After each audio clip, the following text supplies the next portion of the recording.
Hello. I got a request for to create a video about black tourmaline. Yay! Yay because I got a request. I love that, and yay because I love black tourmaline, and I don't know why I didn't do a video about it. I guess I was waiting for the request. Okay, so I have with me, I'm prepared. I have with me 3 different formations. Well, it's technically 2 formations and then 1 tumbled. So this piece right here it's a piece of black tourmaline. It's rough. It's normally, you'll find it listed as the haystack variety, haystack. And I'm guessing that's because of all the striations, and if you use your imagination, it kind of looks like hay, a bale of hay. I don't know. I don't name these things except for the petrified clouds. I did name that. And if you don't know what I'm talking about, it's blue calcite. I was being silly. This right here is called a point, a black tourmaline point. It's nice and smooth. You can see it actually has terminations at the end. The side's a little rough. I really love these because they're so smooth and you can carry them in your pocket with a much smaller chance of them getting damaged. These pieces, and you know, they come in all different sizes. I just happened to grab a big one to show you on the camera, but these are more fragile. They're more fragile. They crumble a lot more easily. So they're not something you'd want to carry with you all around. And then you've got tumbled, which it's, you know, that's not that exciting because it's a tumbled stone, and you can find them almost anywhere that sells crystals, I would think. I don't know. Maybe not. I haven't been to every single crystal shop in the world, let alone the East Coast where I am. Anyway, I'm rambling on. So you've got the tumble black tourmaline, which is pretty hardy. You can carry this in your pocket, and it's less prone to damage and crumbling like the haystack piece. But by far, my favorite formation is the points. They call them points, black tourmaline points, because they're so smooth and so pretty and so sleek looking. I just love them so much. But they all work regardless of if it's a point or if it's a haystack. They all have the same properties of black tourmaline. So before I get into the properties, let me real quickly do my little disclaimer here that, you know, you're going to experience crystal energy the way you're going to experience it.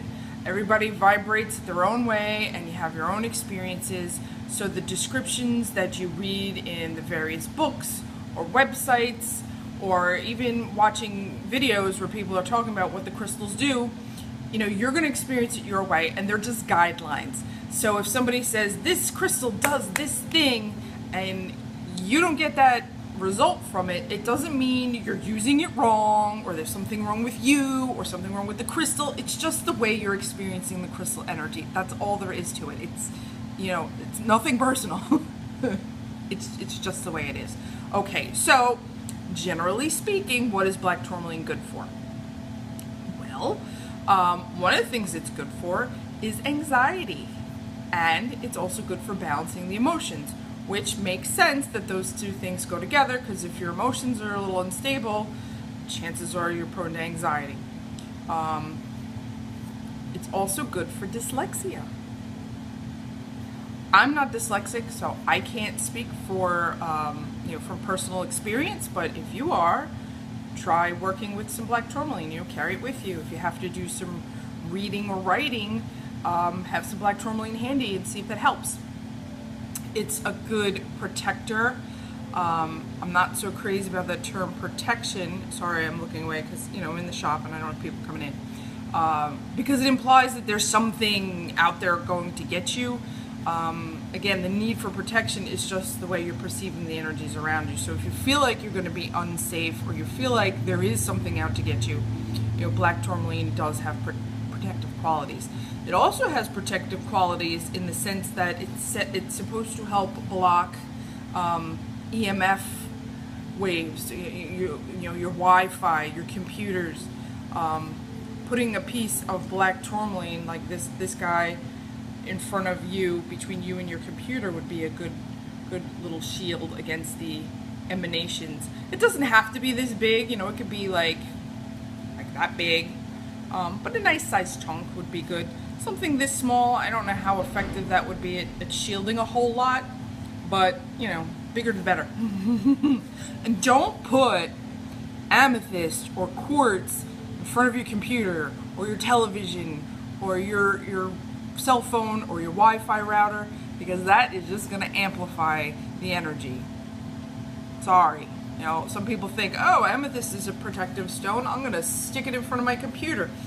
No, because you're just going to amplify that computer energy, and you don't want that. What else does it do?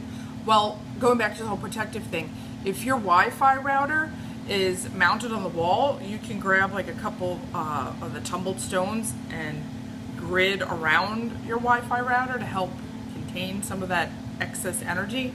In my house, the only place the router could go was directly under my bedroom. And at the time, I had, the way my bed was set up, I had a king-size bed, and I had very few options on how I could arrange the room. So what I did was I took 3 of these guys and just placed them along like the headboard, sort of like by my pillows, to help protect me from the Wi-Fi. I mean, it was like right under my bed, and I don't want that. I don't remember if I said it was calming. I know I said emotional balance, but it is calming, stabilizing, trying to pull the information off the top of my head. I believe creativity is another, what's the word? Aspect. Property, energetic property. It's a great stone. I love it.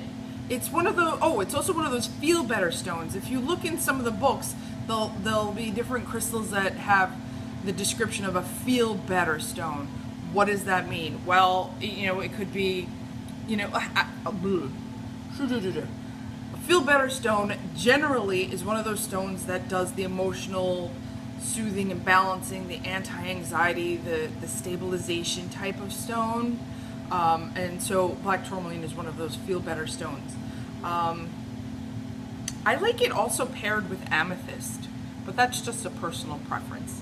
That's really all I can say right now about black tourmaline. I've rambled on long enough. We've gone over the 8-minute mark, which is a lot longer than I usually like to do, but I think I covered everything I could think of off the top of my head. And just remember, whatever you experience is right for you. Research all you can, but the best way to find out what a crystal does and how it works is to use it yourself. Carry it with you, meditate with it, sleep with it if you feel like it. Some crystals though you don't really want to because they're like too energetic, but the only way you're going to find out is if you experiment with it and use your crystals. Carry your notebook, take some notes if you haven't already. I wish I could link stuff. I don't know how to do it, and I'm so sorry, but if you go into playlists and under the crystal goodness, there is a video in there about creating your own crystal Bible, your own crystal journal, and that's a wonderful way to learn what the crystals do for you.